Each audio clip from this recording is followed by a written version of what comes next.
This is The Pet Show with America's favorite pet expert, Warren Eckstein. Warren's the author of How to Get Your Dog to Do What You Want, How to Get Your Cat to Do What You Want, and he's here to answer all your pet and animal questions. Now, say hello to Warren Eckstein. Hello, everyone, and welcome once again to The Pet Show, the place where we love your pets, well, as much as you do. Is your French bulldog a little fearful? Does your calico have you totally confused? Are your dachshunds a bit depressed? Well, if you love your dogs and cats, and I'm assuming you do, and really want to understand them as well as they understand, really get inside their head and understand how they think and why they behave the way they do, or maybe you just want to improve your dog or cat's lifestyle, who doesn't? Well, in that case, stay tuned, because once again, right here, right now, it is time for The Pet Show. America and Canada's first and only real pet psychology, pet training, pet behavior, and of course, pet lifestyle show. So hop up on my couch, bring those furry little buddies with you, folks, because it is that time once again to let the animal analyzing begin. Hello, everyone. I'm Warren Eckstein. This is The Pet Show, the place where we absolutely, positively, never a doubt about it, love, adore, and as I stress every single week, respect pets and animals as much as you do. By the way, if you want to join me on the Ever-Growing Pet Show family, if you have a question about your dog or cat's behavior, maybe they're jumping or digging, your cat's not getting along with the new cat, your cat woke you up in the middle of the night, refuses to use the litter box, scratched your favorite chair, you tried to take your dog for a walk and they pulled you down the block, doesn't like people, dug up your back, you get the idea, right? That's what we do here on The Pet Show. We help people not only resolve any issues they may be having with their dog or cat, but very often we find out that the issues are related to maybe more than just the dog or cat, maybe the people as well. So if you have a question or a comment or want to share a great story about a fabulous dog or cat you rescued, or you want to just brag about your dog or cat, great time to give me a call. The phone number here at The Pet Show, 877-725-8255. That's 877-725-8255. Plenty of time to answer all of your pet and animal questions. And I wait till you get my question of the day. I think you're going to enjoy it as well. Anyway, let me tell you what I have planned for today's show. However, if you happen to be a regular listener to The Pet Show, as well you should be, I never get through all my topics. But today I may try. So let's tell you what's coming up. In fact, I tried to get to this last week and I didn't. What is mindful feeding? I know it sounds like a psychology term. What is mindful feeding? By the way, did you even realize that how you feed your dog can really, truly affect their behavior? We're going to get into that deeply. The way you feed your dog can actually reduce anxiety and make your dogs feel a whole lot more secure. So we're going to take a look at mindful feeding. Probably not heard that term before, but it's interesting. And as a behaviorist, one of the things I get questioned about all the time is, how do I feed my dog? When do I feed my dog? My dog gets overexcited. My dog's not. We're going to take a look at mindful feeding coming up on The Pet Show. Also, I received an email the other day. Always starts out the same way. Hey, Warren. That's right. Hey, Warren. She wanted to know why her cat bit her when she was being petted. So when she was petting the cat turned around and bit her. She called it a love bite. But is it really a love bite? Or perhaps does the cat have some ulterior motives or even another reason? We'll talk about that on the show as well. Again, that phone number, 877-725-8255. 877-725-8255. Also coming up, I get a lot of questions about this, and I'm sure you have questions as well. A lot of pet owners ask if pet insurance is really worth getting for their dog or cat. I'm going to share some important information. Recently, a survey by Consumer Affairs came out. To buy pet insurance or not to buy pet insurance? That, my friends, is the question. Also coming up, dogs are much more than just pets. Years ago, it was the family dog. They're much more. They're complex. Each one has a unique personality. Each one has their own emotions. I'm going to explain coming up the complex personalities and emotions of your dogs here on The Pet Show. Again, the phone number, 877-725-8255. Plenty of time for your questions and comments. So if your pet is chewing, jumping. Maybe that rescued cat is a little confused about the litter box. Maybe that beautiful dog you took up off the street isn't totally housebroken, suffering a bit from separation anxiety, maybe depression. Your cat scratched your favorite chair, or your dog literally thinks, that if he sees it and it moves, he's got to hump it. Give me a call, 877-725-8255, 877-725-8255. That is the way to get through. Now, the question of the day. This is what prompted it. You know, I have two dogs. Together they weigh, two of my rescues in a high kill shelter. I adopted them, Molly and Willie. Together they weigh probably, 18 pounds. So the other day I'm walking around and I accidentally tripped over Willie. And Willie gave me that look. So I looked at Willie and I said, I'm really sorry, Willie. I apologize. I didn't mean to trip over you. I know it didn't hurt you, but I didn't mean it. I apologize. So it prompted the question that I want to ask you guys. Am I eccentric, or do you guys apologize to your pets as well? If you do something wrong, perhaps you bump into your dog, or you trip over your dog, or you don't give him his treat in time, do you apologize to your pets, or should I not be walking the street? Should they put me away? I do it all the time. If my dog is there and I accidentally maybe get home a little bit late, or don't walk him as long as he wants to be walked, then I say, I'm sorry. I apologize. They're part of my family. I apologize to anyone. I do a lot of apologies, believe me. 877-725-8255. The phone number, great time to give me a call. Plenty of time to answer your questions and listen to your comments as well. Interesting that I had some people contact me this week, and we did a great show last week. And we talked about a lot of different things. And it was interesting how many people contacted me and said, I wanted to call you and just brag a little bit about a great dog or a great cat I rescued. And I encouraged them to do so. Literally, every shelter, every rescue, every humane group all across the U.S. is pretty much booked up right now. They're full. Overflowing, as a matter of fact. So when people call a pet show and they say, hey, Warren, I adopted this beautiful German Shepherd mix, or I adopted this beautiful cockapoo, or whatever, it encourages other people. You know what? Maybe we should go look and adopt a dog or a cat, or maybe we should foster a dog or a cat, because that makes all the difference in the world. So many dogs and cats, when people go to shelters, and I'm going to get into this maybe a little bit later, and I'd love to hear from the humane community as well. When people go to a shelter, very often they see a dog behind the cage, and the dog's barking and jumping up and down and maybe even growling a little bit, and they say, well, that's not the dog for me. Well, in fact, that may be the perfect dog for you. You can't really judge a dog while they're incarcerated. You can't do that. That's why so many of the largest shelters now have areas where the dogs can come out, and you could just an incredible difference. So I want to hear from people that may have rescued or adopted their dogs or cats, if not recently, in the past, and incredibly how they turned out to be. Again, I'd love to hear from you guys. It can make all the difference in the world. Again, the phone number here, 877-725-8255, 877-725-8255. Now, before I get to a phone call here, I just want to share this with you guys. I opened up the show by saying this, and hopefully I can kind of share it with you. Dogs are more than just pets. I talk about this all the time. When I was growing up, every dog in America was Duke, Duchess, Queenie, Whitey, Black, whatever. Now our dogs have names like Saul, Harry, Joe, and we accept them more as part of our family than we've ever done before. So dogs are more than just pets nowadays. They're really more than just pets. They're part of the family, and they're complex with unique personalities and emotions. And by unlocking the world of psychology of dogs, something I've spent my whole life doing, we can truly understand their needs, their behavior, and the feelings in deeper ways than ever before. So many trainers and behaviorists, and there's some great ones out there, but so many of them, they treat all dogs. This is the way the dogs are trained. This is the way, blah, blah, blah, blah, blah. Just like kids in school, good teachers can differentiate between the way this child's learning and what they need to do with that child.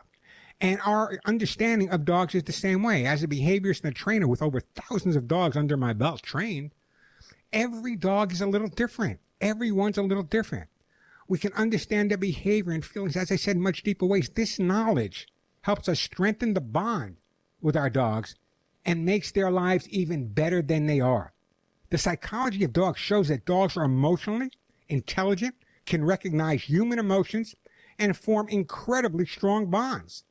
Their behavior is influenced by instinct and their environment. So when people say to you, yeah, well, this is why dogs do that. They're pack animals. They come from wolves. Yeah. The majority of what a dog acts like, the majority of a dog's behavior is due to their instinctive behavior in conjunction with their environment. It goes hand in hand, not just one or the other. It goes hand in hand. Hey, the phone number here at the Pet Show, 877-725-8255. I got to take a break. Joseph in Tennessee, don't go anywhere. Miriam in Arizona, hang in there. Busy show today. Lots of good stuff coming up. 877-725-8255. That is the way to get through. Let me take a quick break here. You know, I've been talking to you about my own Hugs and Kisses Animal Fund now for a while. This is my own 501c3 not-for-profit organization. And what we do and what makes us so different than anyone else is we search out the most deserving small rescues and humane groups all across America. The small rescues do the majority of animal rescue, and you don't even know who they are most of the time. The big groups are out there, you know, the Humane Society, they do great work. No one's denying that. But the small mom and pop that are rescuing those 10 kittens under your porch or taking those 3 dogs that are running loose in their neighborhood, those are the ones that I believe really deserve your dollars. These groups are made up of volunteers so busy trying to save as many animals as they can, they don't have enough time to raise money. That's where you and I come together, because the Hugs and Kisses Animal Fund is kind of like the United Way for pets. We raise the money, God bless you and thank you for helping me, we raise the money so they can continue their life-saving work. Every single dollar goes directly to help these humane workers. Just read the thank you letters at the website, hugsandkissesanimalfund.org, hugsandkissesanimalfund.org. Please help me help them. And I thank you, the volunteers thank you, and most importantly, the animals thank you. Before I end this commercial break, I just want to read this to you.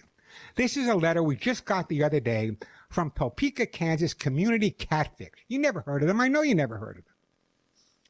Thank you so much for the Hugs and Kisses Animal Fund grant. Your funds helped for costs incurred at a special trapping day. 23 community cats had surgery and are insured of having a much better quality of life thanks to you. Everyone involved with the Topeka Community Cat Fix and the more than 10,500 community cats trapped and returned into Shawnee County, Kansas, send a huge, huge thank you. That is what your dollars do. These are the organizations that do the work, and we help them out. As I said, 100% of the profits go directly to the groups. How do I know that? Because I cover all the expenses out of my own pocket. But please, go to hugsandkissesanimalfund.org. You can donate there with PayPal. You can donate there by using your credit card. Or if you want, there's an address at the bottom. You can send a check. We take it all because as soon as it comes in, it has to go out. We need to save as many animals as we can. I'm Warren Eckstein. This is The Pet Show.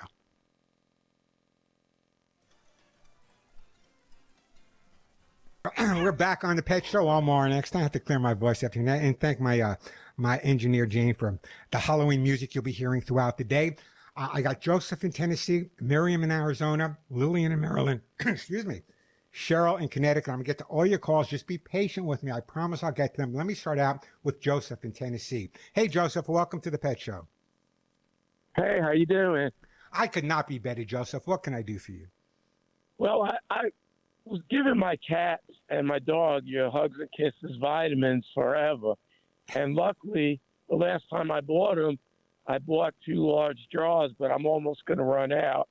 And I don't know. I was going to ask you if you could recommend a vitamin, because I really don't know what to buy when I run out. Joseph, what I want you to do is, I hope you're a regular listener to the show. If not, you should be. In the next probably 2 to 3 weeks, you'll hear me talking, not hear me personally talking, but you'll hear a different vitamin company coming on, and I kind of checked them out, and we're gonna be talking a little bit more about them. In terms of another recommendation right off the bat, I don't have one. And one of the reasons I stopped manufacturing my own Hugs and Kisses is because the manufacturer sold the company to a Swedish company, and I want to deal with an American company where I can go there, I can see what's going on. So I haven't found another one yet, but I want you to stay tuned in the next couple of weeks. You'll probably be hearing a kind of a different type of supplement coming on the show, and that might be exactly what you need, Joseph. Okay, I appreciate it. And Well, by what's the your- way, Yeah, go ahead. I do talk to the cats if I step over them like you do. You're not alone. I wish my pets would apologize to me. Anyway, Joseph, you give those cats a big hug and a kiss and keep listening to the show. We'll let you know about that supplement. I will. Thank you so much. You have a great day. Beautiful. Beautiful. You too. I love thank you. I love Tennessee. What a great state. 877-725-8255. Let's go to, let's go to Miriam in Arizona. Then we'll go to Lily and Charlotte. Hey, Miriam, welcome to the show.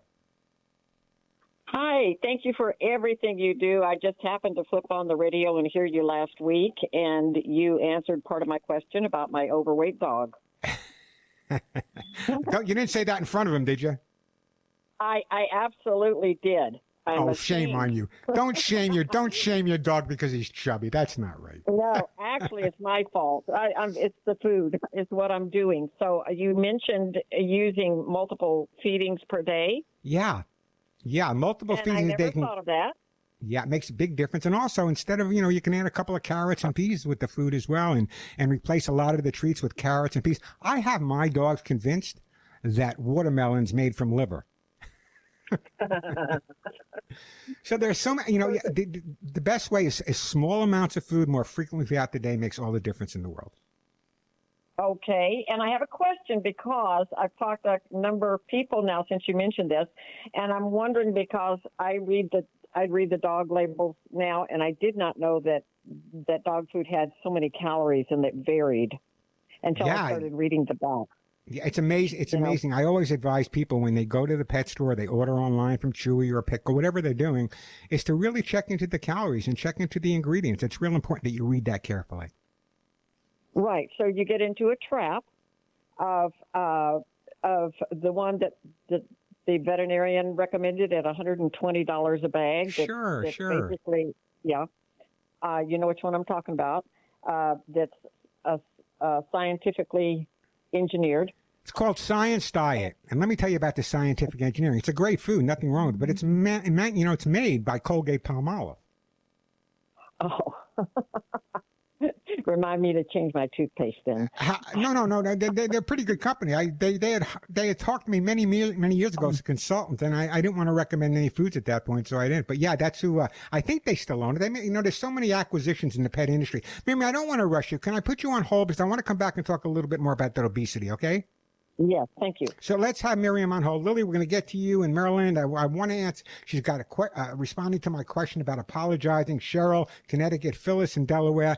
877-725-8255, the phone number, 877-725-8255. Do you apologize to your dogs or cats if you trip over them or if you come home late? I want to know. 877-725-8255, the phone number. I'm Warren Eckstein. This is The Pet Show. On The Pet Show, I'm Warren Eckstein.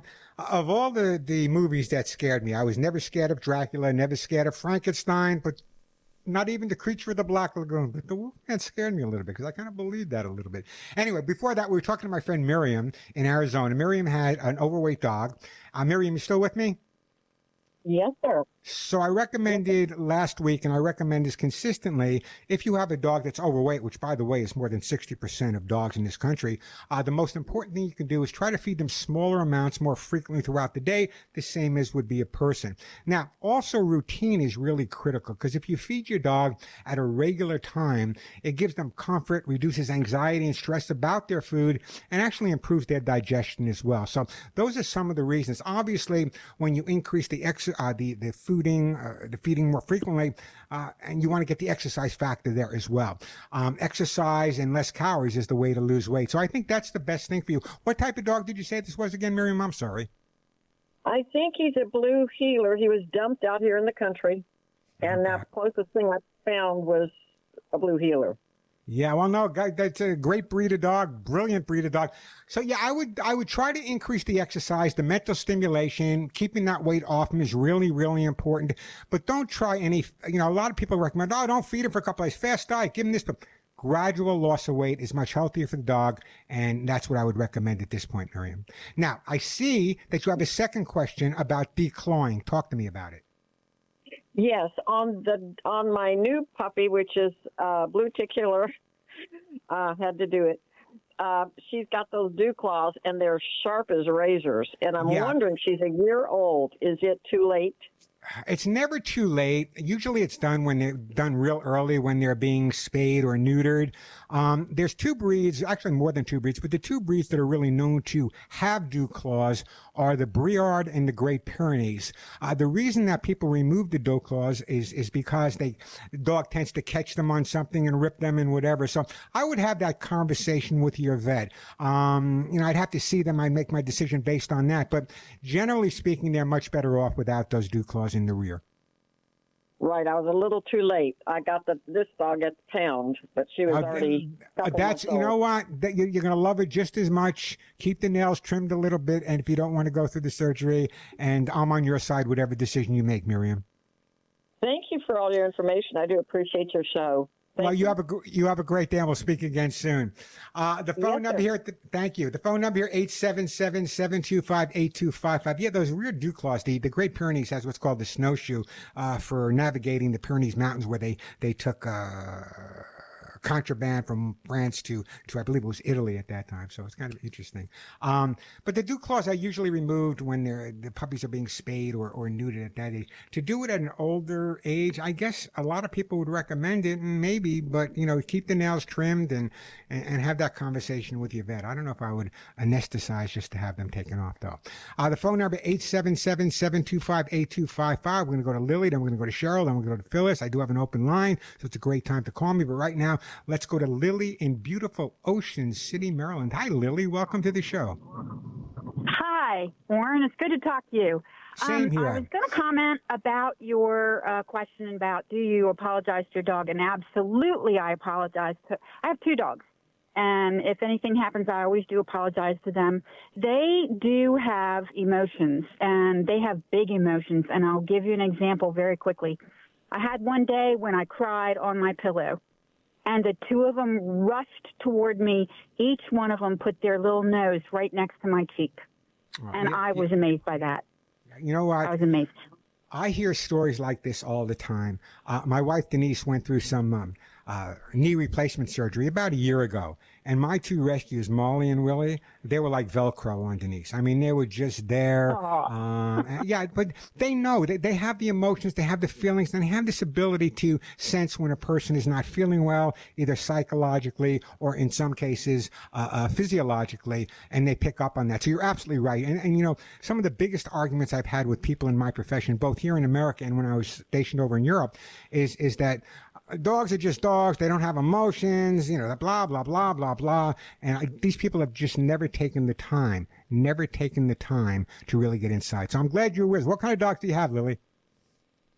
I have a little mini Chihuahua, a little toy Chihuahua, and I have a Labrador. And I did have a very quick question about feeding, if you have time. I feed my dogs once a day, and they're both the perfect weight. They both get exercise, and they're both very happy dogs. But should I split it up? I probably should for the Labrador, but the Chihuahua is only like 7 or 8 pounds. Should I split hers? If they have really good weights, here's the bottom line. There's no exact thing. Most people in the veterinary profession recommend a minimum of 2 feedings per day for an adult dog. If your dog is doing well on 1 feeding, that's fine. But Labradors have a tendency to gain weight. I hope your dog's not listening, but they do have a tendency to gain weight. So you might want to consider, but I don't know how you would break up feeding the Lab twice a day and not feeding the Chihuahua twice a day. That's going to be a conflict. But if their weights look really good, they don't look like they're really, really hungry, maybe in the evening, instead of a meal, you can give them some peas and carrots or a little watermelon or something to tide them over. Unless you notice the dog gaining weight, and then I would dump right over to the 2 feedings or 3 feedings a day. They have so much energy, especially the Lab.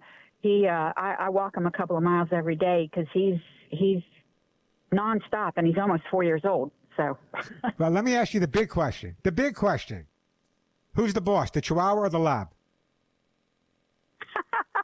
the Chihuahua. I went to an Oktoberfest festival last night. And I was speaking to some people across from me, and they had a dachshund, and we were talking about smaller dogs. It's incredible how if you have a small dog and a big dog, how the small dogs always take charge. It just tells you how incredibly kind and gentle, for the most part, the big dogs are. Because even my guys, they're both little and they both kind of tolerate, but when they're around the big dog, they're kind of like, we got this. We got this. We're together here. They're like the gang in my hood sometimes, But it's usually the small dog with the Napoleon complex. Usually Chihuahuas. Chihuahuas, if they walked upright, would rule the world. That's true. And she let him know who was boss the day he came home when he was a puppy. So there was never a question. So be more careful. Don't bump into him so much. You won't have to apologize so much. I promise, okay? Thank you, Warren. Give him a hug and a kiss me. I appreciate the phone call. 877-725-8255. Did anyone else there have a Chihuahua that's taken over their entire house? They bossed the big dogs around. They bossed the owners around. Chihuahuas are an incredible. I love Chihuahuas. My guys are what they call chai pins. What the hell is a chai pin? A chai pin's a combination of a miniature pincher and a Chihuahua. And so they have the size of the Chihuahua and the temperament of a mini pin, and sometimes they even confuse me. It's not too hard to do sometimes. Hey, the phone number 877-725-8255. The question of the day is, do you apologize to your pets? Of course we do. We have to apologize to our pets. Some good information coming up. We talked a little bit about food. A lot of people ask me about pet insurance. Is it worth it? And the lovely lady who sent me an email this week and said, my cat bites me when I'm petting him. I know they're love bites. Yeah, well, maybe your cat has a different idea about love than you do. We'll talk about that. Continue answering all of your pet and animal questions. 877-725-8255. Let me take a quick break. Cheryl, we're coming right back to you. Then Phyllis and my friend Joe in Palm Desert, California as well. But right now, you hear me talk about my Hugs and Kisses Animal Fund, but now I want to tell you about another group. There's a different part of rescuing animals, an amazing part. I don't think there's anyone else doing what they do. If you were sure, really absolutely positive that when you donated, of course you want to donate, when you donated, every single penny you donated would actually go directly to help animals that had no shot in life. Animals tossed out of cars, abandoned in schoolyards, abandoned in deserts, in the forest, all across America. But if you knew that your donation would help them, of course that's a legacy everyone would leave behind. Well, let me tell you about Delta Rescue. I've known Delta Rescue, and I've known their guy, the guy who runs it, Leo Grillo, for almost 50 years. He doesn't like me to say that, but we've known each other for almost 50 years. And he would never be able to do the absolutely life-saving work he does every single day without you, my listeners, and bless you for your support. From saving lives to providing lifetime medical care for over 1,500 dogs and cats, Delta Rescue is a group that really deserves your dollars. That's why, personally, I made a bequest for Delta's rescued animals in my own estate planning. Why? A bequest to Delta will make your legacy work for the animals right now, avoid fundraising costs, and actually provide tax benefits. That means all the animals win, and so do you. But I get it. You may not be ready to make long-range plans. Donate $1, $5, 10,000, $1 million, whatever it is. When you donate, it's a chance to keep more than 1,500 dogs, cats, and horses not just safe, not just happy, not even just healthy, but actually loved for the first time in their life. Go to deltarescue.org, deltarescue.org, and text the word dogs to 801-801. That's dogs to 801-801. By the way, Delta Rescue happens to be a top-ranked charity by GuideStar.com. And while you're there, subscribe to their YouTube channel, youtube.com/Leo Grillo Animal Rescuer. That's youtube.com/Leo Grillo Animal Rescuer. I'm Warren Eckstein. This is The Pet Show. We're back on The Pet Show. I'm Warren Eckstein. Great time to call me if you have a question or comment, want to share a story. That number here at the show, 877-725-8255. Let's go to Cheryl. Then we're going to try Phyllis. Then we're going to try Joe. But right now it's Cheryl in Connecticut. Hey, Cheryl in Connecticut. How are you? Hey, Uncle Warren. How are you feeling? How are all your aches and pains? You better? My aches and pains are still with me, but I'm feeling pretty darn good. Oh, good. I'm glad. Good enough to last night, where the lovely Denise, my wife, took me to an October fest. Oh boy! And the last time I was A little bit. The last time I was at Oktoberfest, I was stationed in Frankfurt, Germany, and The a real long, thing. long time ago. But anyway, yeah. So yeah, it was an interesting evening. They had an oompa band, and I was hoping for heavy metal, but I lost out. It was more oompa than heavy metal. Anyway, what can I do for you today, Cheryl? I don't mind being preceded by Frank Sinatra. I love that song. Two things. I wanted to answer both of your questions. Sure. The first one about did you adopt? All of my animals since I was a toddler have been adopted. In fact, I sent Denise a picture a couple of weeks ago of me with my first dog, which was a Dalmatian. And I even adopted a Greyhound because of you many years later. And our vet, who was a friend of the family, used to say to my parents on a Friday afternoon, "Oh, just take it home for the weekend and see if you like it," knowing perfectly well that we were going to fall in love and keep it. So all of mine, and my cats and my dogs and hamsters and everything else have been adopted. But as far as apologizing, I do it all the time. And just the other day, a couple of days ago, I took the dogs on the ferry over to Port Jeff. And as I was rolling up one of the windows, I accidentally caught Rosie's face in the window, and I started crying because I had to apologize profusely. "Oh, my God, I'm so sorry. I didn't mean to roll the window up on your head." She knows she's not supposed to stick her head out the window, so she was partly liable. But I apologize anytime I step on anybody or I come home late or I'm late with dinner or anything else. So you are not alone. I'm glad. And by the way, you brought up a real interesting point.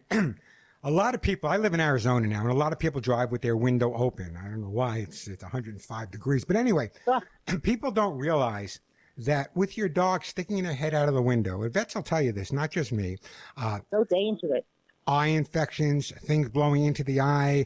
I've heard horror stories for the last, 50 some odd years. So, and if you want your dog to stick his head out of the window, and even respiratory problems. So even those goggles are not really helpful. They're better than nothing, but keep their head inside. It's a lot safer for them. And I think it's the way to go. So Cheryl, Thank you for making me feel normal. Thank you for making me feel normal.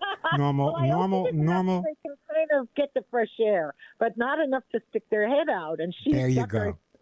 Years ago, I was at a trade show. When I used to go to trade shows, which, by the way, I don't go to anymore, they had kind of like it was not a screen, but it was plastic, and it opened up like an accordion. And it sat on the top of the window, and you rolled your window up, and it went into the top of the car, and it gave a lot of air coming in, but the dog could not stick his nose. I'm going to look and see if they still make those somewhere. It looks like a trellis almost, and it opens and closes, and it sits on the window itself. You roll the window up, it locks into place. I'm going to check it out. Cheryl, you give those pups a big hug and a kiss for me. Stay well, hurry up and get better, okay? I hope so, too. Are you adjusting to the new schedule? Because I have to. I Yes, had to I set am. my clock for 4 o'clock, so I remember to turn you on. Absolutely adjusting to it. Peace and talk to you soon. All right, thank you. Have a good day now. Hey, the phone number here, Cheryl making me feel like homesick. I used to take that ferry from Port Jefferson, Long Island to Connecticut all the time. The phone number, 877-725-8255. I got to take another break. Sorry, Phyllis, we'll get to you. Joe, we're going to get to you. The phone number, 877-725-8255. Plenty of time for your calls. Let me take a quick break here, then back to your calls. I'm Warren Eckstein. I love the Halloween music. I love any holiday music. And let's go to my friend Phyllis, see if we can help her out. Hey, Phyllis, welcome to the show. I had a question. My dog was just diagnosed with kidney failure. She's I'm 15, so sorry. Yeah. but she has no signs. The only sign that I saw, and the reason why I took her, was she was drinking a little bit more water, and at night I have like a little pad because she sleeps with me, and when I would get her up in the morning, there was like a little wet spot. But otherwise, you would never know. Now, took her to the vet. They did blood work, urine analysis. She comes back and says, "Sorry, your dog has kidney failure." But that was it. Did not give me any information.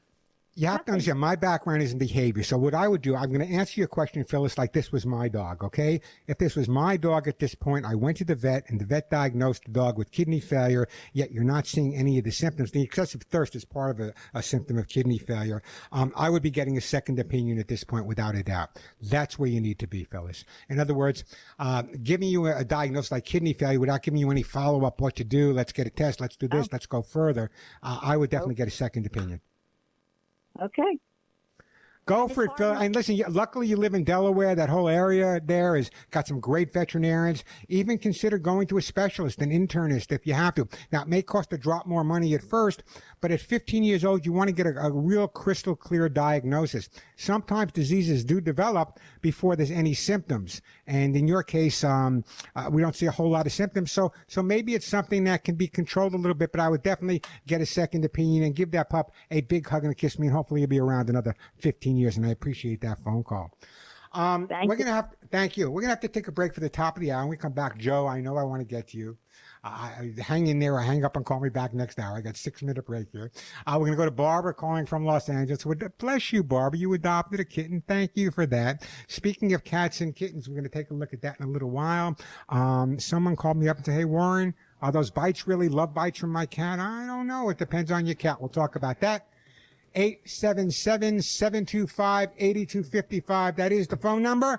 I'm Warren Eckstein, and yes, you are listening to The Pet Show. Pet lover, if you have a question or comment about your dog or cat, want to find out why they're jumping, humping, digging, scratching, not using the litter box, or just not getting along, great time to give me a call. That's what this show's all about, helping people resolve any issues that they may be having with their dog or cat. And you've heard me say this a million times, any issues their dog or cat may be having with them. Great time to give me a call if you have a question or a comment. The phone number 877-725-8255. The question of the day is pretty simple. I explained just the other day, I tripped over my little guy, Willie, and I turned around and I apologized. So I said, I wonder if I'm the only one that does that. Do other people apologize to their dogs and cats as well? So that's the question of the day. Do you apologize to your dogs or cats? Give me a call, 877-725-8255, 877-725-8255. We're going to go to Joe, and then we're going to go to Barbara. Barbara, you have a real interesting question. It's something I'm quite familiar with. I'll get to you in just a couple of minutes. Barbara once recently adopted a kitten, and from what I'm reading on my computer, the kitten is deaf. So we'll talk about that. But first, let's go to my buddy Joe in beautiful Palm Desert. Hey, Joe, welcome to the Pet Show. How you doing, Warren? How's everything out there? Arizona. Everything in Arizona is absolutely beautiful. I'm playing with coyotes, and I'm playing with roadrunners, and I'm playing with I'm having a ball out there. It's my kind of life. What can I do for you, Joe? Well, first of all, I have a husky, so I come home late. He's yelling at me already before I even get a chance to apologize to him. Oh yeah, and those huskies have some foul language sometimes, don't they? Yeah.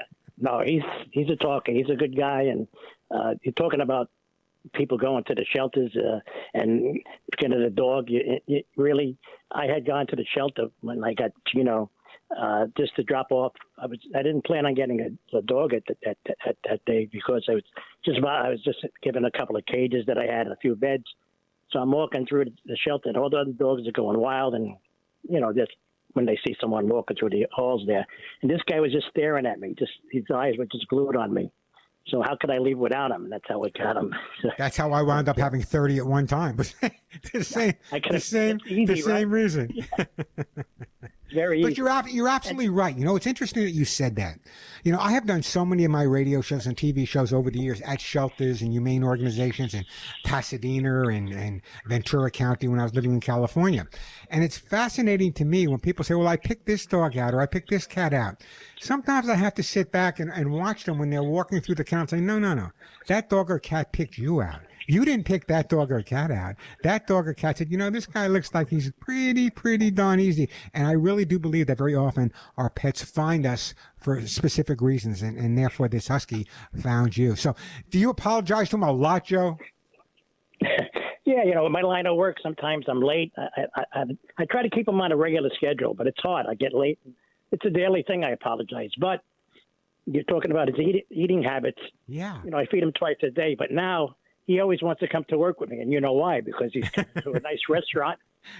And besides the food, my he friend loves to Joe, my socialize. friend Joe has a restaurant in the Palm Desert area, and it's kind of interesting. You're absolutely right. If you owned a restaurant, for example, if you owned a Carvel franchise and you were my father, man, I would be there every day, every single day. But he wants to go there and hang out with the people too, right, Joe? Yes, he's so social. He's more popular than me. He's got friends already there to come and see him. And Joe brought up an interesting point. Joe said that it's a husky that he adopted. And a lot of people call me up and they say, I go to the shelter, but I want a purebred dog. I don't know why. Once you have a dog in the house for 2, who cares what he looks like? But some people want a purebred dog for whatever reason. And 25% of dogs at shelters all across America, 25% are purebred dogs. So, and there's purebred rescues all the time. There's German Shepherd Rescue, which I work with, and Cocker Spaniel Rescue, and Schnauzer Rescue, and Dalmatian Rescue. So there are many rescues out there. So just because you're looking for a purebred dog, it doesn't mean you have to start out with a puppy. Maybe you can rescue a dog that's a year or 2 old and avoid some of the puppy stages as well. So I'm so glad he found you and you found him, Joe. And if I was a dog at a shelter and I knew the guy walking down owned the restaurant, that would be the guy I'd be focused, I'm focused on as well. Yeah. I used to do work with the Orange County German Shepherd Rescue. It was great. I used to go walk dogs there. They're great people. Yeah, Maria Danes and all those people. They do some really. I did some lectures for them on advanced training. So they're great people. Anyway, Joe, let me move on. I appreciate that phone call. Thank you so much. Sooner or later, I'm going to get to that restaurant and meet that dog. Sooner or later, I will get there. I promise, Joe. You have a great day. The phone number, 877-725-8255, 877-725-8255. Plenty of time for your calls. I got an open line or two, pretty rare here on the show. So if you have a question or just want to answer my question, do you spoil or not spoil, but do you apologize to your dogs and cats? I do all the time. But right now, let's go to my friend Barbara. Hey, Barbara, welcome to the Pet Show.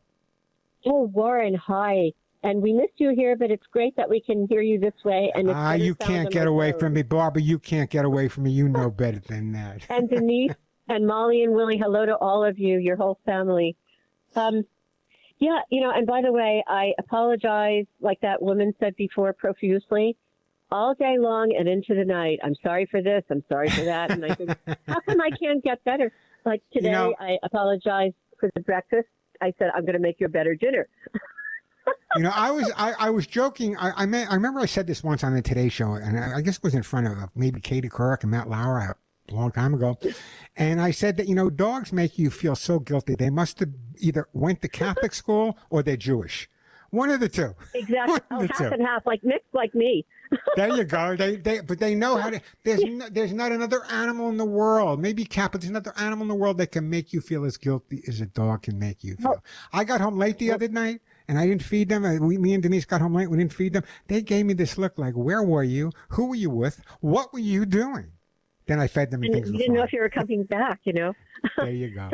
It's interesting that you said that because both of my dogs were adopted and they were, abandoned dogs at a big shelter. So very often when you come home late, they say to themselves, are they really coming home or not? So it's an interesting point. Anyway, Barbara, what's your question for me? And by the way, the cats are good at making me feel guilty too. So I have a husky, a big white boy husky, and my cat.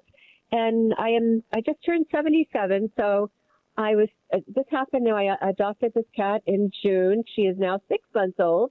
I've had her for 4 months. Her name is Tara Sophie. Sometimes I call her Sarah Tofi by mistake. But just real quickly, the Pasadena Humane Society had to clear out as many kennels as possible in the cat. Exactly what I was talking about. Every shelter is overrun right now. Well, but the police in Monrovia found a stolen U-Haul truck. They opened it, and there were 19 cats in cages. They were not in miserable condition. It wasn't a hot day, but they needed care, and so they had these 3 little cats were brought in, and I guess they called them the Ollie sisters, Molly, Polly, and Dolly. And I was actually going to take 2. I didn't realize there were 3, but the other 2 were adopted, and Tara Sophie was was left, and I questioned myself. Okay, this is a kitten. Shouldn't I let somebody who is younger adopt a kitten? But as long as you have plans and make some type of a living trust that if God forbid something were ever to happen to you, that this cat would have another home to go to. except that I don't have something like that. I'm fairly healthy, but I'm and I walk my dog 3 times a day, and I still drive a car. Listen, I hope you're around till 95. But I always recommend that people, always have some backup plan. But anyway, I'm reading from. Go ahead. Well, I just wanted to say that she's brilliant. She's beautiful, and she's funny, and she's been very good for us. And I just figured, somebody else who might adopt her, maybe they're not going to be nice to her. Maybe they're going to let her go outside. I didn't know she was deaf, and it wouldn't have made a bit of difference. I love her all that much more. But I started realizing, she's not learning her name. It's kind of a pretty name, and she runs out the door with abandonment. We live in an apartment, and she runs down the hardwood floor right to the light towards the back. There's a back door. And she has no inhibitions, and I think it's because the sound. Then I realized oh my gosh, she's deaf. Let me do this. Let me take a break now. Okay, I don't want to rush you. I want to talk to you about your deaf cat. There's a lot of people out there that is the cat white by any chance? White, but not blue eyes. She has yellow, green eyes. But they sound very often with the white cat. So let me take a break. Let's put Barbara on hold. We'll get back to Barbara after this break, and we'll talk to you about how to deal with the deaf cat. There's a lot of things to do, but what you need to understand is you have to use visual cues for communication in a gentle, consistent way. We'll talk about that when we come back. But right now, a quick break, and then right back to you.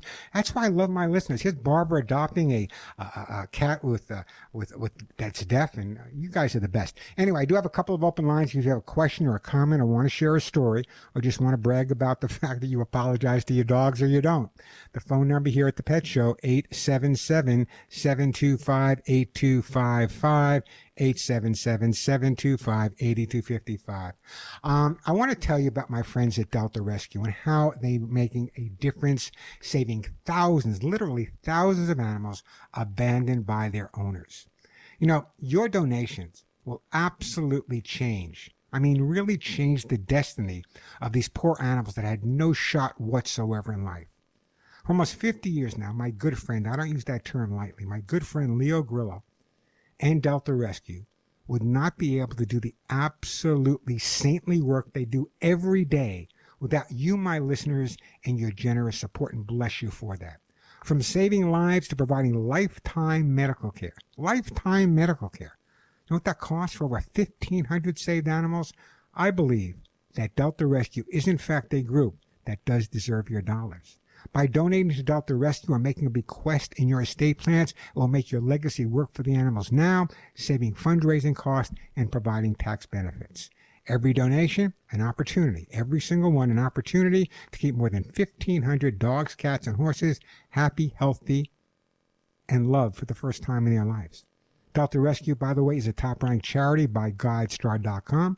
Log on to deltarescue.org. That's deltarescue.org. Or you can text them directly, dogs, to 801-801. That's dogs to 801-801. By the way, subscribe to their YouTube channel, youtube.com/Leo Grillo Animal Rescuer. That's youtube.com/Leo Grillo Animal. And we are back on the Pet Show. Isn't that the thing from the Addams Family? It sure is. That was the Munsters. I thought it was the Addams Family. And the reason I was going to say that is I had the opportunity of years ago training the dog for Charles Addams, who wrote the Addams Family. He had a very, very expensive Bugatti, I think it is, car. He had several of them, and they're worth 80, 90, 100, 200 million. I don't know what the cars are worth. Anyway, the story is that the dog, one of his dogs, had chewed the bumper off one of these cars. Now, the bumper of this probably cost as much as my house does. And he's an interesting guy, Charles Addams. And he wrote the Addams Family, and I guess it was based on some of his upbringing. Who knows? Anyway, let me get back to my friend Barbara in Los Angeles, who adopted a cat. Barbara, you still with me? Hey, Warren, can I say what I did so far with helping her? Yeah, go ahead, sure. Okay. Well, right away, I did have a deaf cat many years ago, and I made the mistake of letting him outside. And I was just young and stupid, I guess. And a lot of people let their cats go outside. Anyway, what I did was just instinctively, I put my throat gently on her neck and her back, and I talk like that low, and she kind of feels the vibration. I don't know if that does any good. Usually, let me stop you for a second. Usually, if you're going to be doing that, putting your mouth on the top of their head is where they hear the best vibrations. Something like that too. And yeah, thank you for that. She tolerates it for a minute, and then she doesn't really like it too much, or she wants to wiggle away. She's a wiggler. So I got a laser pointer just from the market. It's very cheap in the pet section. I have a sparkly toy that was like a holiday ornament, and the light is out of it, still sparkly and lightweight, and she tosses it. You always talk about boxes and bags, and she loves those. And she jumps in there, and she hides, and then she jumps out, or she'll fall asleep. I went to Trader Joe's yesterday. She loved the bag, and she just made a little bed out of it, ripped the paper and all. Yeah, so but that's what I've done. It's interesting because there are a lot of things. A lot of people think that vibrations are the way to go. And it has to be done properly. A lot of people will stomp their foot to get their deaf cat's attention, or their deaf dog. And in some cases, they do it once or twice, and it just freaks the dog or cat out. Yes. What I generally recommend that you do is when you go there, getting vibrations is really, really important. But you can just tap your fingers on the ground in front of her, then give her a treat so she responds to that a little bit as well. But the other thing that's really, really important for people to understand, the laser pointer is fine. I don't necessarily have a problem with that. The most important thing with a dog or a cat that is hearing challenged is to get them to pay attention to you. So the first thing you want to do with any type of light, whether it be a laser or a really bright flashlight, I prefer the flashlight for that purpose, only because it's stationary and you put it right in front of you, and this way they learn to come to you. Now, don't be afraid to teach the cat hand signals. People think that cats can't learn hand signals. Well, I tell you they can. They can learn to come on a hand signal, to stay on a hand signal. So that's really important as well. But if you're going to use vibrations, make sure they're just light at the beginning. And when you're doing that, make sure all the training, and it's all done with a lot of positive reinforcement. And, it's kind of interesting. Here's a term I coined years ago. Speak to them virtually. Speak to them virtually. If you take your lips, what I was talking about before, take your lips on their head or their back, they will feel the vibrations of your voice, which will make them feel a lot more comfortable as well. And you're talking about getting them to pay attention. She's very good at watching my face, and I mouth things to her, or I, go back and forth with my head, and I know I remembered like a little bit of sign language. I even have a American Sign Language book here somewhere, and I did the I love you. I do that to her, and she climbs up high near where the door is when I go take my dog out for a walk, and I see her coming, and I put my hand up, and I just, I say no, and she's listened to me. You're doing everything right. A lot of positive stuff, using the hand signals, using the light, all of that's real positive. The tap on the floor, the talking in the head. And, I've lived with so many deaf animals in my life, and after a while you have no comprehension that they can't hear anymore. And I mean, she's just so smart, and she loves being with all these they're not that many, but she bonded with the big husky dog immediately, and to see those two is like the lion Barbara, I got to take a quick break, but let me just leave you with this quickly. The one thing I really want you to make sure of is that the cat does not get out of the house. Whatever type of gating you need to do, the cat can't get out. I got to move on, but give me a call back. I want to hear how you're progressing, okay? Thank you so much, Warren. You have a great day, Barbara. I appreciate the call. Okay. Phone number here, 877-725-8255, 877-725-8255. I'm Warren Eckstein. This is The Pet Show. 877-725-8255. If you have pet insurance, or you've had a good experience or a bad experience with pet insurance, I'd love to hear from you. 877-725-8255. That is the way to get through to the show. I got a lot of important topics I want to talk about today, but I will take some phone calls, 877-725-8255 as well. So the question came up, Is pet insurance really worthwhile? And it's kind of an interesting question. You know, pet insurance, I guess, I don't know, maybe 15 years it's been around, maybe 10 years. I'm not sure how long pet insurance has been around. But a lot of people swear by it and a lot of people swear at it. Pet insurance enrollment is actually rising. There are more than 6.4 million dogs and cats in America insured. And according to the North American Pet Health Insurance Association, annual premiums for accident illness policies average $749 for dogs and $386 for cats. But coverage limits and exclusions may vary according. An insurance policy might bring you peace of mind to pet owners, but will it justify the cost for many? Is it worth the actual cost? There was a consumer report that just came out, a survey that actually came out, and they suggested that 34% of pet insurance policyholders said that they save money by having pet insurance. That was compared to what they would have spent out of pocket, while 20% reported breaking even. Either way, 67% of policyholders said the cost of insurance was in fact worth it. Now, here's my take on it. There are so many different insurance companies out there. Years ago, I think there was just one. Now everybody, even Progressive, everyone's into pet insurance, the ASPCA, the AKC, they all have pet insurance. You really have to research it carefully. For example, do they cover pre-existing diseases or not? A lot of them don't. Do they cover certain diseases as the dog gets older? Some do, some don't. Are there large deductibles? Do you have to pay the veterinarian and then wait to get reimbursed by the insurance company? Or do they pay the veterinarian directly? These are all things. Are regular checkups and visits, are they covered as well at the veterinarian? These are all things people need to check out. Now, in terms of pet insurance, I think it's great for a lot of people. Personally, do I have pet insurance? No. And obviously, many of the pet insurance companies would love to have my name on their policies, but I don't have one. And I think their policies are great. There's a lot of good ones out there, like I just said. However, what I've done, and a lot of people I know have done, is they actually set up a savings account specifically to put a certain amount of money away each week or bi-weekly or monthly for their dog or cat's emergency if, God forbid, they need it. It's an interesting idea. That's what I prefer doing. I mean, there's nothing wrong with pet insurance, except that sometimes when I've ever dealt with insurance, you know, trying to read it and understand what's there and what's not. So if you have pet insurance or not, I'd love to hear from you guys. Give me a call, 877-725-8255. Do you think pet insurance is worth it? Or maybe setting up that savings account policy like I have is in fact the way to go.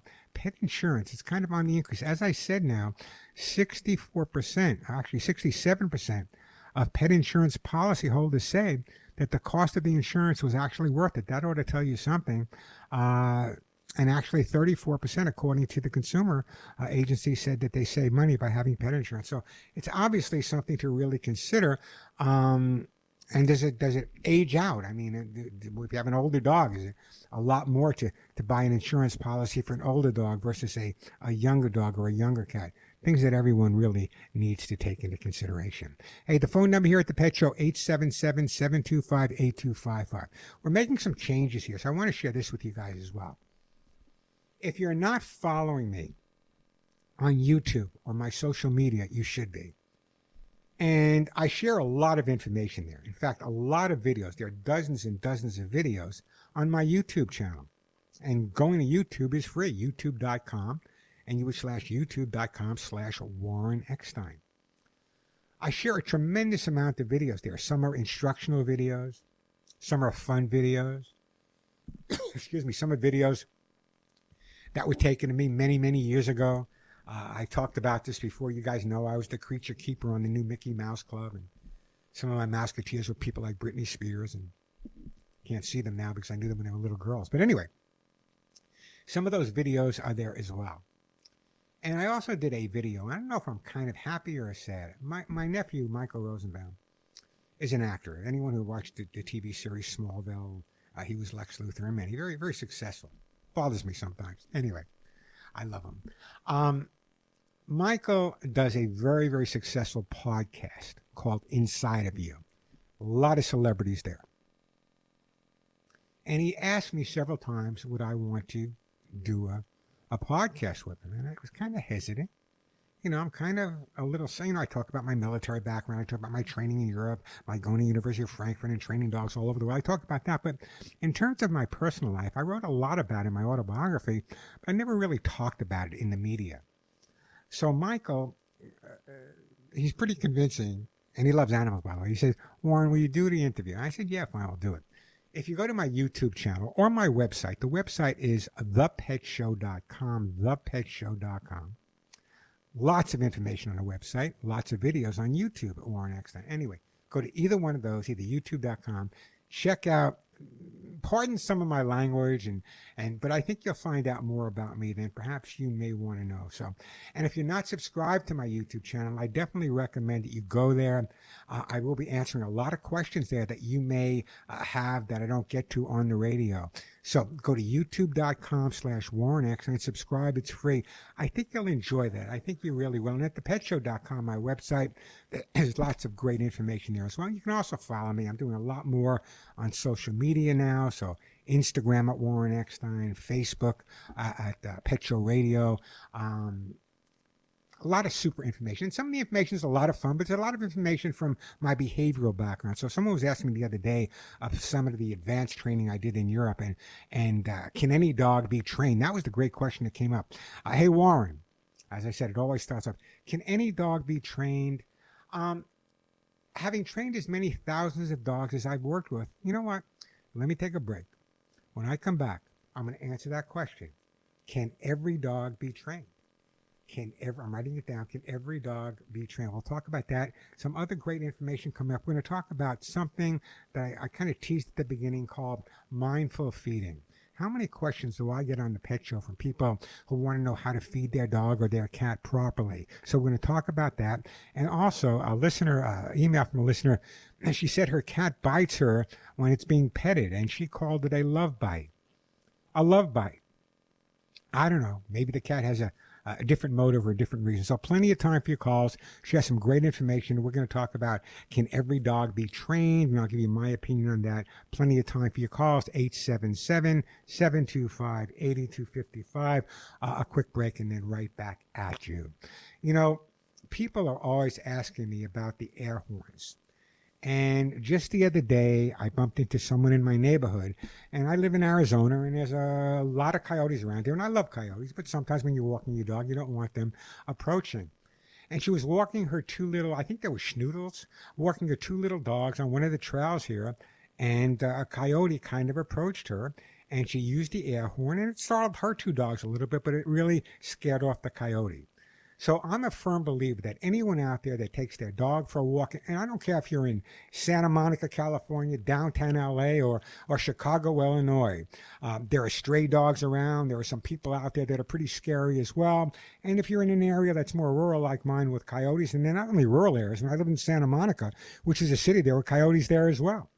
Anyone that walks their dog should have an air horn with them at all times. Not just for dogs, but for coyotes and strange people as well. So what we decided to do is on my website, we have these little air horns we had made up.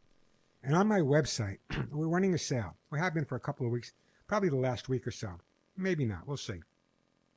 If you go to my website, thepetshow.com, and by the way, the is part of the website. It's thepetshow.com, thepetshow.com. If you go there, the air horns are now available in two different sizes. There's a large, extra large size and a regular size.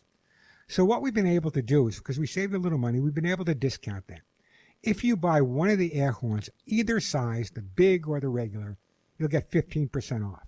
Two of them, you get 20% off. Three or more, 25% off. So if you've been thinking about getting one of those air horns because you heard me talk about them and you want to be safe when you're walking your dog or cat, go to thepetshow.com today. And while you're there, you know, I had these shirts made up a while back. And I coined this saying on the David Letterman show many years ago. None of my friends walk upright. Yeah, people made fun of me, but it's kind of true that all my friends kind of walk on all fours.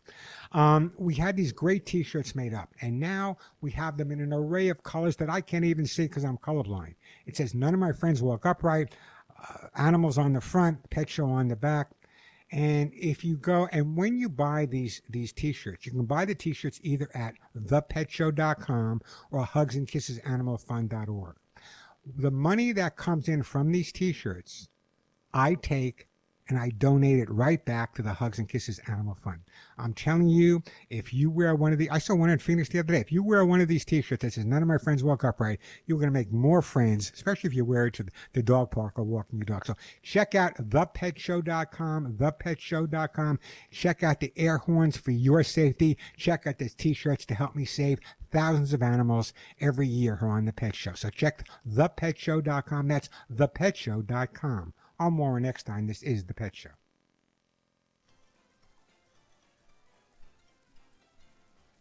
$582.55. I can share a couple of topics with you today, which I really want to do. Generally, I run out of time, so let me talk about this. I got actually it was a text this week from a listener, and basically the question was pretty simple. Here's how exactly how she put it. Hey, Warren. Why does my cat bite me when being petted? And she called it a love bite, and a lot of people do. So let me share some info with you. It's actually called, in the terms of animal psychology, when the cat bites, it's called petting-induced aggression. They like to give it fancy names, petting-induced aggression. You know, love bites, as they're called, are more nips than bites. They usually don't break the skin and draw blood. Other signs of aggression, like hissing, swatting, or growling, are usually absent, and these bites happen most often when you're petting your cat. It leaves many of my listeners wondering, why are the cats doing this? Why would my cat all of a sudden turn around and bite me when I was petting him? Unfortunately, the term love bite, which is used commonly, can be a misnomer. They're not just displaying signs of affection, but rather indicating they're done with the interaction. I've had enough of you. How many times did you want to say that to someone in your family? I had enough of you. Leave me alone. While the cat's way of saying, I had enough. Leave me alone. Enough interaction with you, enough petting. And that's when the nip takes place. On the other hand, very often with male cats, when you're stroking their back or stroking their belly, they associate that with sexual behavior, and they get excited, and after breeding, a male cat will generally bite the female on the back. So the bottom line is, when you're with your cat, are they really love bites? I guess some of them are, but sometimes we overdo it. You know, I see people do this with their dogs all the time. You know, sometimes you just want to be left alone. And, you know, people say to me, well, you know, if you have a cat and you're stroking him and the cat all of a sudden turns around and bites you, it's one or two things. Either you're sexually attracted to the cat or the cat's had enough of you. And, you know, sometimes we as dog and cat guardians or owners, we assume that our dogs and cats have to react to whatever we want them to react to. Someone once asked me, I said, Warren, what percentage of time should your dog respond to you? And I have to answer it in two ways. When I was training dogs for really advanced work in Europe, 99% of the time is the response that I had to get. Now, people say, but your own dogs, Warren, they must be the most spectacularly trained dogs in the world. They're not. They're not. I don't want them to be that trained. I like my dogs to look up at me and say, hey, Warren, you talking to me? I like them to have that personality, that gusto. I'd like to be challenged by them as well. But it's important when you're educating your dog and training your dog not to overdo it, not to expect your dog to respond 100% of the time. Unless you're good enough where you respond 100% of the time, don't expect it from your dog. And remember, dogs usually live in households with more than one person. There's mother, father, 2.5 kids, and blah, blah, a lot of family. Now, if everyone's telling the dog something different, of course the dog is going to get totally confused. I don't know what to do. One person told me to jump up. One person told me to jump down. One person told me to come. One person told me to go. One of the most important things, if you want a well-behaved dog, one of the most important things you can do is establish what's expected. Are we going to let the dog sit on the couch? Are we going to let the dog sleep in bed? My 2 dogs sleep in bed with me. Together, they weigh 20 pounds. Yet, since I adopted Molly and Willie, don't laugh, I have a California king bed, but I haven't had both legs and arms on that bed the entire time because they like to sleep on top of me and to the side of me, and I slide over to give them more room.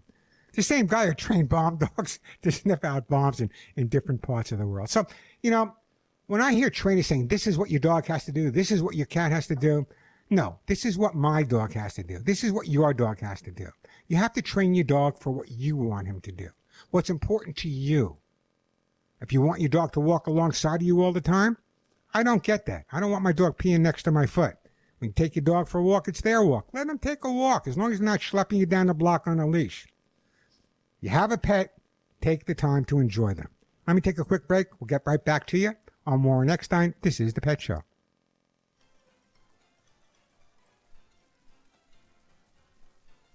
My response has always been this: if your dog enjoys it, if your cat enjoys it, that's up to you. However, from my perspective, my dogs are going to be butt naked Halloween. I don't dress them up in costumes. They're not thrilled about it, nor am I thrilled about it. But if your dog enjoys it, it's up to you. Hey, listen, we've been hearing a lot about religion lately. I wanted to share this with you right out of the Washington Post. The rise of animal theology, faith-based support for people grieving animals, congregations, and other spiritual and religious groups are increasingly offering grief programs for people who lost their pets. Interesting. Major theological groups such as the American Academy of Religion and the Society for Biblical Studies now have units entirely devoted to animal theology research. This includes religious textual references and rituals about bonds between people and animals, and the presence of religious-like behavior in animals, such as mourning rituals. Kind of interesting. Years ago, when you talk about this with some people, they'd say, no, it's just a dog or a cat, that blah, blah. But religious-like behavior in animals, kindness, gentleness, that's all part of it.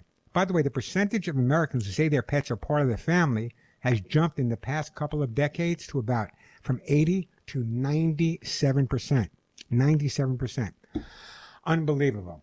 We are just about out of time for this week. Check out thepetshow.com or youtube.com/Warren Eckstein. Give all you know what to do right now, right? Look at your dogs, look at your cats, have a great conversation with them. Turn around, give them all a big and a hug and a kiss for you, and a big hug and a kiss right between the ears for me. I'm Warren Eckstein, and thank you as always for listening to The Pet Show.